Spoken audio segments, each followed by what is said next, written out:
नमस्कार दोस्तों, स्वागत है आप सबका। दोस्तों, पिछले वीडियो में हमने बात की थी मिस्ट्री के नोशन की, तो जिसे हम ब्रह्म, ईश्वर, सत्य, ना जाने क्या क्या नाम देने का प्रयास कर रहे हैं, हम उसे मिस्ट्री भी कह सकते हैं। तो हम अलग अलग नाम दे रहे हैं उसे, और मिस्ट्री भी एक नाम है। लेकिन ज़रूरी बात यह है कि हम इस नाम में उलझ कर न रह जाएं, उस नाम का मतलब निकालने के पीछे न पड़ जाएं। जो बात कही जा रही है उस बात को समझने का प्रयास करें कि हमने मिस्ट्री क्यों कहा और रहस्य क्यों कहा।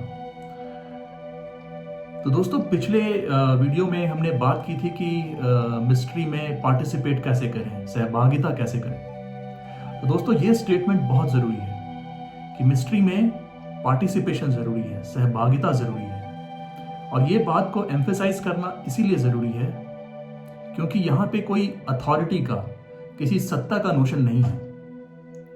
दोस्तों, अगर हम व्यावहारिक जीवन में भी देखें या हम राष्ट्रों को देखें, तो क्या हम नहीं पाते कि जिन राष्ट्रों में तानाशाही रही या अथॉरिटेरियन रेजिम्स रही, आप तुलना करें उन राष्ट्रों की उन राष्ट्रों से जहां अथॉरिटी नहीं और जहां डेमोक्रेसी है या पार्टिसिपेशन है, तो क्या हम नहीं पाते जहां पार्टिसिपेशन है वहां प्रगति ज्यादा है, भौतिक जगत में भी। तो दोस्तों, ये डिबेटेबल है, इस पे लोग तर्क कर सकते हैं कि कम्युनिस्ट रेजिम्स में भी बहुत प्रगति हुई। ये बात अलग है और उस डिबेट में मैं नहीं जा रहा।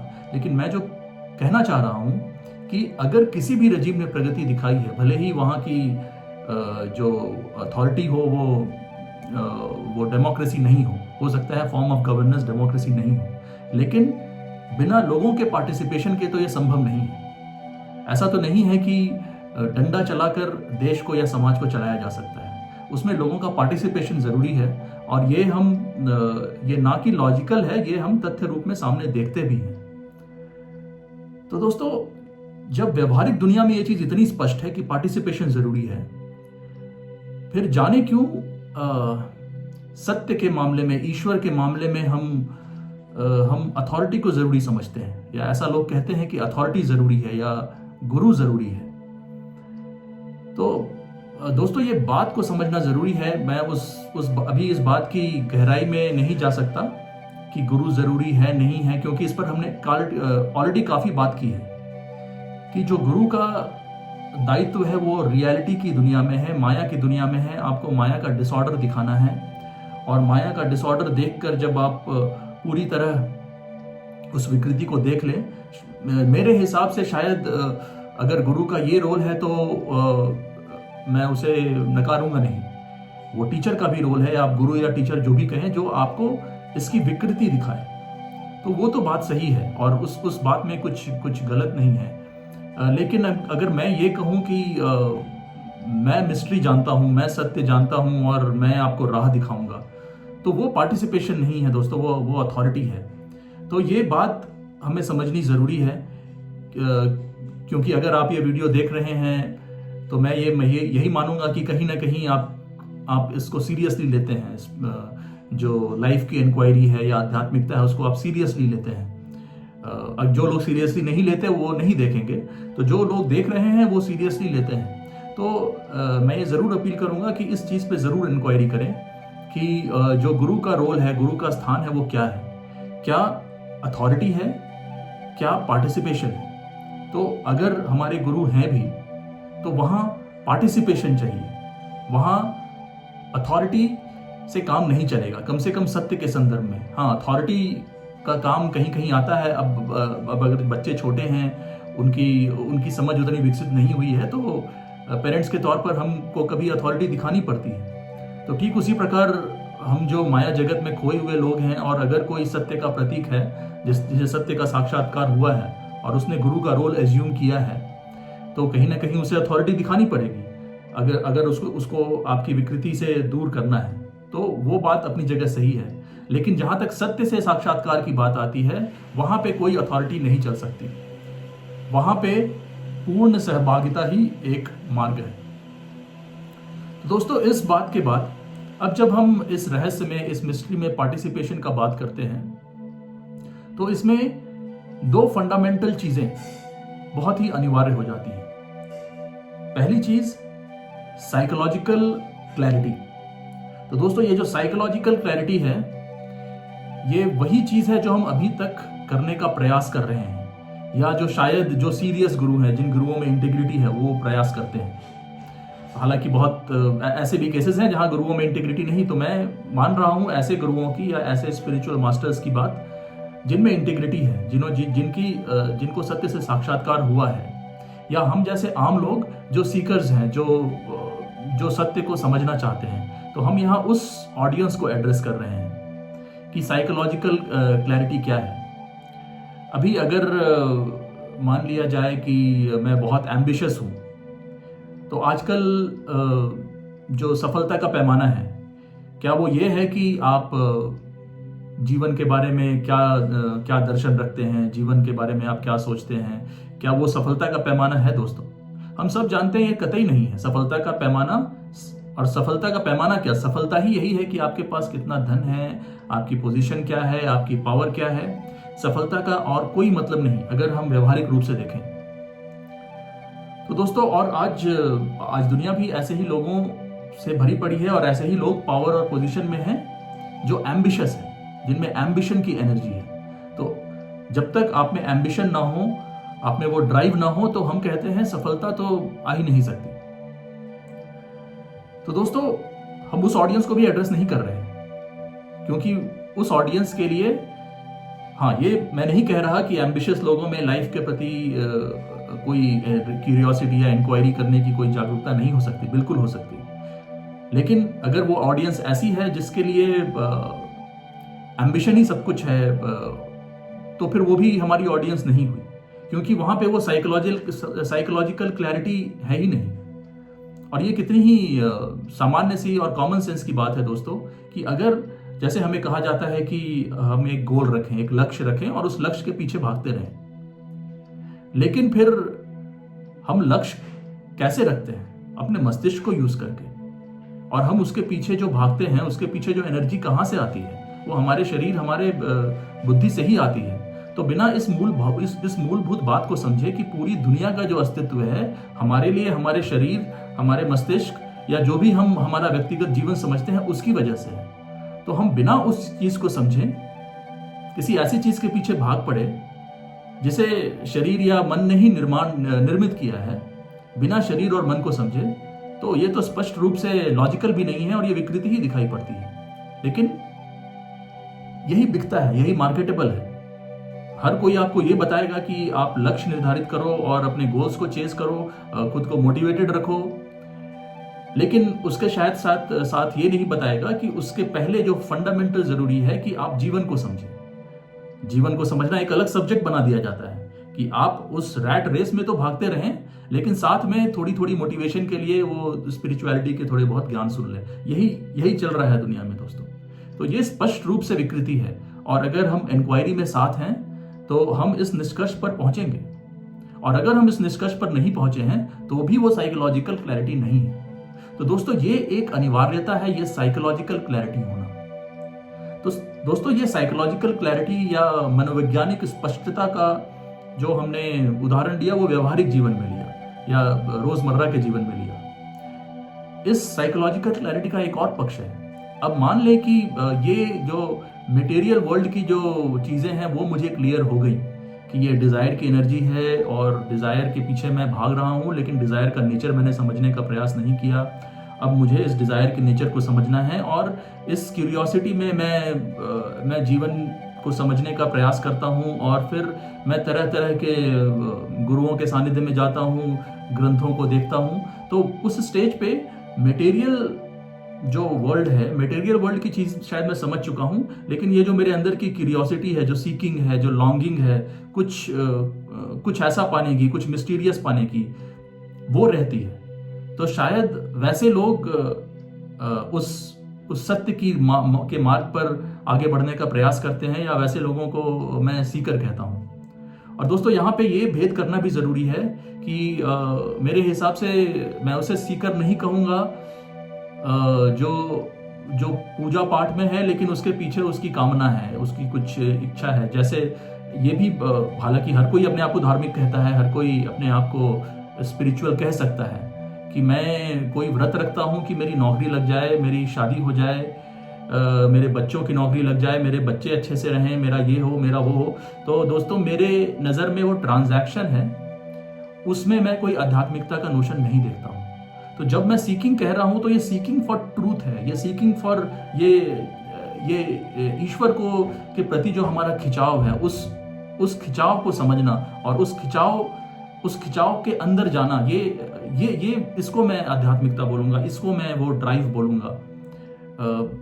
जो दैनिक जीवन में हमारे पूजा पाठ है, नित्य कर्म है, अगर उसमें जैसे कि हमने बात करी अटेंशन अवेयरनेस है, तो वो अलग अलग बात है, वो हमें ज़रूर सहयोग करेगी। लेकिन अगर हम इसी मानसिकता में उजले हुए हैं कि मैं तीर्थ कर लूँ तो फिर मुझे ये हो जाए, मेरे जैसे कि हमने कहा हमारे साथ ये हो जाए, हमारे साथ वो हो जाए, तो वो ट्रांजैक्शन ही है। और किसी ट्रांजैक्शन को आप अच्छे से भी कर सकते हैं, बुरे से भी कर सकते हैं। अगर जो चीज़ मुझे चाहिए, अगर मुझे नौकरी चाहिए, तो उसके लिए अगर मैं पढ़ाई के साथ पूजा पाठ भी कर रहा हूँ और पूजा पाठ पे मैं पूरी तरह रिलाई नहीं कर रहा हूँ, पूजा पाठ से जो मुझे एनर्जी आ रही है, जो कंसंट्रेशन आ रही है, उसका मैं यूज़ कर रहा हूँ, तो वो एक अच्छा डील है मैं कहूँगा। लेकिन अगर मैंने पूजा पाठ से उम्मीद बांध ली है कि भाई अगर मुझे नौकरी ना मिली तो मैं पूजा पाठ छोड़ दूंगा, तो वो एक खराब डील है, वो ट्रांजैक्शन मैंने अच्छे से नहीं किया।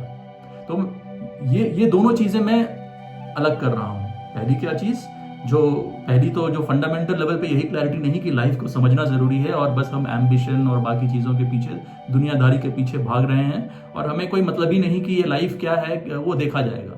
तो वो ऑडियंस यहाँ एड्रेस नहीं हो रही। दूसरी, वो ऑडियंस जो तथाकथित रूप से धार्मिक तो है, लेकिन उसके पीछे कोई ना कोई डीलिंग है, कोई ट्रांजैक्शन है कि मेरे साथ ये हो जाए, फिर मैं ये करूँ, मैं ये पूजा इसीलिए करूं कि मुझे ये प्राप्त हो जाए जीवन में। वो ऑडियंस भी यहाँ पे एड्रेस नहीं हो रही इस साइकोलॉजिकल क्लैरिटी में। इस साइकोलॉजिकल क्लैरिटी में सिर्फ वो ऑडियंस एड्रेस होगी जिसने इस सारी चीज की कॉन्ट्राडिक्शन को, विकृति को समझकर इससे कहीं ना कहीं एक खिंचाव है, एक उत्कंठा है इससे मुक्त होने की। तो उस स्पेस में भी जब हम आते हैं तो वहां भी साइकोलॉजिकल क्लैरिटी की जरूरत होती है दोस्तों। तो दोस्तों अगर आप ऐसे स्पिरिचुअल कंटेंट फॉलो करते हैं जहां पे लोग सीरियस है सत्य के प्रति, तो कई बार हम देखेंगे कि गुरुओं से तरह तरह के सवाल किए जाते हैं। उन सवालों में तरह तरह की बातें होती हैं कि मैंने कोई यौगिक क्रिया की, मुझे ये एक्सपीरियंस हुआ, मुझे इंटेंसिटी एक्सपीरियंस हुई, अब मैं क्या करूं? मैं क्या स्पिरिचुअल प्रोग्रेस कर रहा हूं, नहीं कर रहा हूं? मैं कब जानूं कि मेरी साधना पूरी हो गई? मैं क्या करूं? और ये तरह तरह के सवाल दोस्तों, और हर सवाल का जवाब गुरु देते हैं। और गुरु हर स्टेज पर कोई ना कोई मेथड देते हैं, या तो नाम जप का मेथड देंगे, या तो मंत्र देंगे, या तो यौगिक क्रिया देंगे, या कोई साधना देंगे। और आपने देखा होगा कि अगर आप इसके लिए सीरियस हैं तो आपने या तो खुद अनुभव किया होगा या आपने देखा होगा कि उसके लेवल्स हैं। अगर आप पहली लेवल पे सिर्फ अच्छी बातें सुनते हैं, दूसरी लेवल पे कुछ आप क्रिया करते हैं, फिर उस क्रिया में को और इंटेंसिफाई करते हैं, तो अलग अलग लेवल होते हैं। और उन लेवल में कहा जाता है कि आप धीरे धीरे शून्यता की तरफ जाते हैं और धीरे धीरे आप बेसिकली आपका धीरे धीरे प्रोग्रेस होता है, इन टाइम प्रोग्रेस होता है। तो इस चीज को भी साइकोलॉजिकली पूरी तरह देखना, साइकोलॉजिकल क्लैरिटी का ये मतलब है कि ये सब माया में है, ये सब रियलिटी में है। और दोस्तों ये बात हमारे, अगर हम हिंदू धर्म से ताल्लुक रखते हैं या जो हिंदू साहित्य, हिंदू दर्शनों को हम देखते हैं, तो हर जगह इस बात का नोशन है।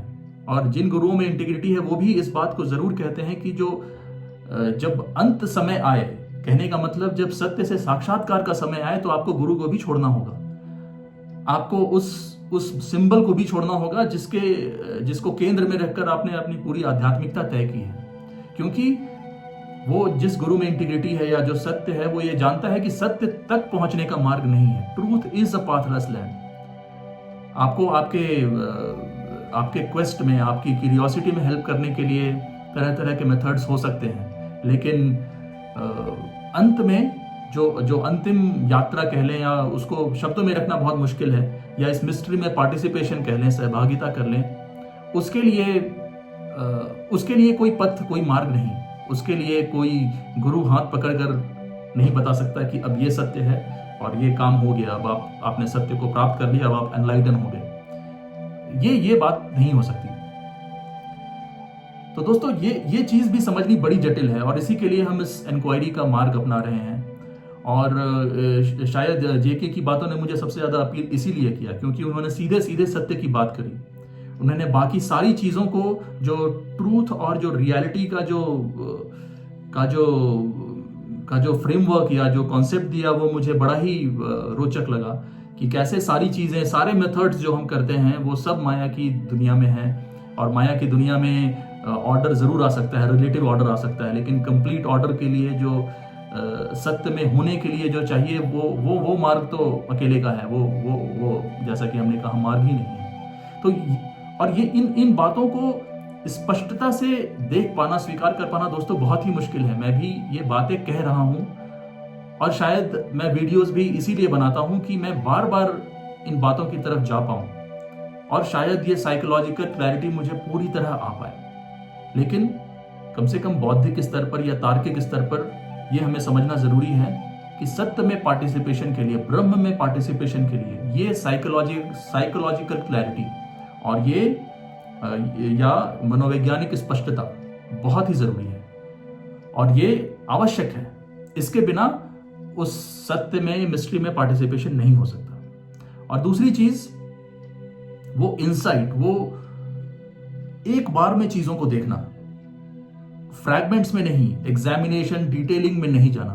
तो दोस्तों, जब हम साइकोलॉजिकल क्लैरिटी में होते हैं तो चीजें बस एक बार में हमें दिखती हैं, एक इंसाइट होता है, और बाद में हम उसके डिटेलिंग में जा सकते हैं। उदाहरण के लिए दोस्तों, हमने अभी तक की जो इंक्वायरी की, हमने सत्य की बात की, रियलिटी या माया की बात की, फिर कॉन्शियसनेस की बात की कि कॉन्शियसनेस कैसे वो है जिसके बारे में थॉट सोचता है, और वही कॉन्शियसनेस रियलिटी बनाती है। उस रियलिटी में प्राकृतिक चीजें भी हैं जो अपनी जगह हैं, और उसमें हमारे सोच विचार भी हैं, लेकिन कॉन्शियसनेस निर्मित होता है सोच विचारों से ही। और क्योंकि उसमें विकृति भी है, तो उस सोच विचार में विकृति भी आती है, तो हमें कंटेंट ऑफ कॉन्शियसनेस का एम्प्टी होना क्या है, एंडिंग ऑफ थॉट क्या है, एंडिंग ऑफ टाइम क्या है। एंडिंग ऑफ थॉट और एंडिंग ऑफ टाइम जरूरी है। हमने इन चीजों को बहुत डिटेल में एग्जामिन करने का प्रयास किया, इंक्वायर करने का प्रयास किया। लेकिन जब हम इस अवस्था की बात कर रहे हैं, डायरेक्ट इंसाइट की, तो हम डिटेलिंग में नहीं जाते, हम बस इस चीज को देख लेते हैं कि सारे थॉट एक हैं और थॉट में विकृति है, दैट्स इट। और ये इंसाइट हमें सीधे मिल गई, हम इसके डिटेलिंग में नहीं जाना पड़ा, हमें इंसाइट मिल गई। उसके बाद हम उसकी एग्जामिनेशन, डिटेलिंग कर सकते हैं, लेकिन पहले वो इंसाइट होनी चाहिए, और ये तभी आएगी दोस्तों जब वो साइकोलॉजिकल क्लैरिटी है। तो दोस्तों, यहां पे हमने मुख्य रूप से यही दो बातों को कवर किया, साइकोलॉजिकल क्लैरिटी, मनोवैज्ञानिक स्पष्टता, और वो जो इंसाइट है, वो डायरेक्ट इंसाइट। और वो तभी आएगी जब साइकोलॉजिकल क्लैरिटी पूरी तरह हो जाए, अवेयरनेस अपने पीक पर हो, अटेंशन अपने पीक पर हो। जब ये दो अवस्था है, तब शायद उस मिस्ट्री में पार्टिसिपेशन की कोई गुंजाइश हो। दोस्तों, इस चर्चा को हम और आगे बढ़ाएंगे। अगर वीडियो पसंद आ रहा हो तो कृपया लाइक, सब्सक्राइब, शेयर करें।